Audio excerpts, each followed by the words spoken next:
Hi friends, welcome to Kanishti kitchen. இன்றைக்கி நம்ம chicken குழம்பு எப்படி செய்கிறதுன்னு பார்க்க போகிறோம்.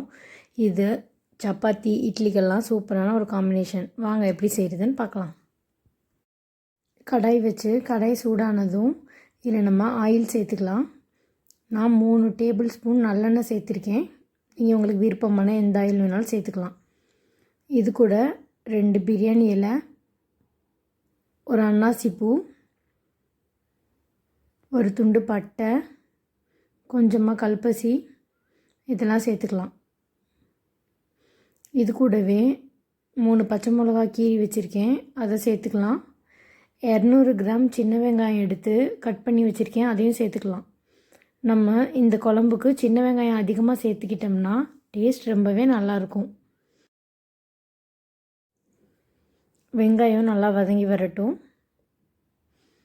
இதோட ஒரு கொத்து கருவேப்பிலையில் சேர்த்துக்கோங்க. இப்போ பாருங்கள், ஆனியன் ஓரளவுக்கு வெந்திருக்கு. இந்த ஸ்டேஜில் நம்ம 1 டீஸ்பூன் இஞ்சி பூண்டு பேஸ்ட் சேர்த்துக்கலாம். இஞ்சி பூண்டு பேஸ்ட் சேர்த்ததும் அது கூட சேர்ந்து நல்லா கலந்து விடுங்க.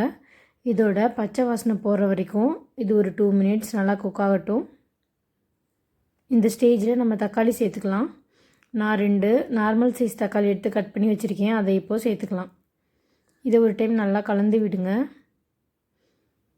ஒரு 2 மினிட்ஸ் சிம்மில் வச்சுக்கோங்க. அப்போ தான் இந்த மாதிரி நல்லா குழஞ்சி வெந்து வரும் தக்காளி.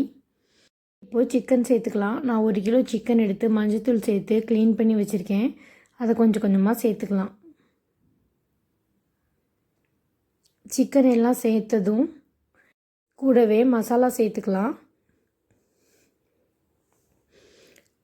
கொஞ்சமாக மஞ்சத்தூள் சேர்த்துக்கோங்க.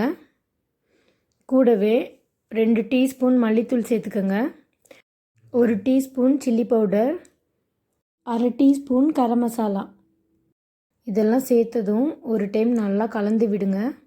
இந்த மசாலா சிக்கனோட எல்லா பக்கமும் வர்ற மாதிரி இந்த மாதிரி மிக்ஸ் பண்ணி விட்டுருங்க. இது ஒரு 2 மினிட்ஸ் மூடி வச்சுடுங்க. மசாலாவோட ராஸ்மல் போகிற வரைக்கும் குக் ஆகி வரட்டும்.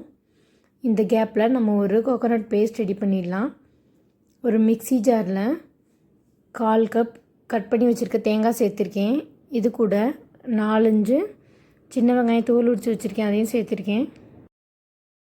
கூடவே ஒரு துண்டு பட்டை, ஒரு அன்னாசிப்பூ, ஒரு ஏலக்காய், 2 லவங்கம், 1 டீஸ்பூன் ஜீரகம், 1 டீஸ்பூன் மிளகு சேர்த்துக்கலாம்.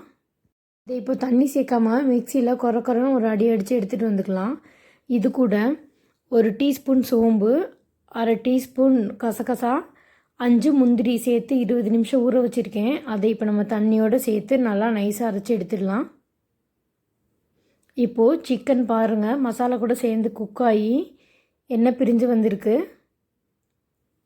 இதை ஒரு டைம் நல்லா கலந்து விட்டுடலாம். இதை ஒரு டைம் கலந்ததும் நம்ம அரைச்சி வச்சுருக்க கோகோனட் பேஸ்ட்டை சேர்த்துக்கலாம்.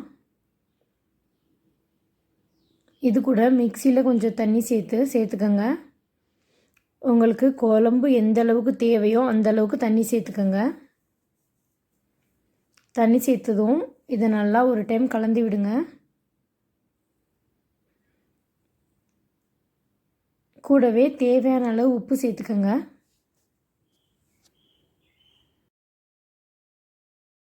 உப்பு சேர்த்தது மூடி போட்டு மூடி வச்சுடுங்க. இது ஒரு 20 மினிட்ஸ் நல்லா குக் ஆகி வரட்டும்.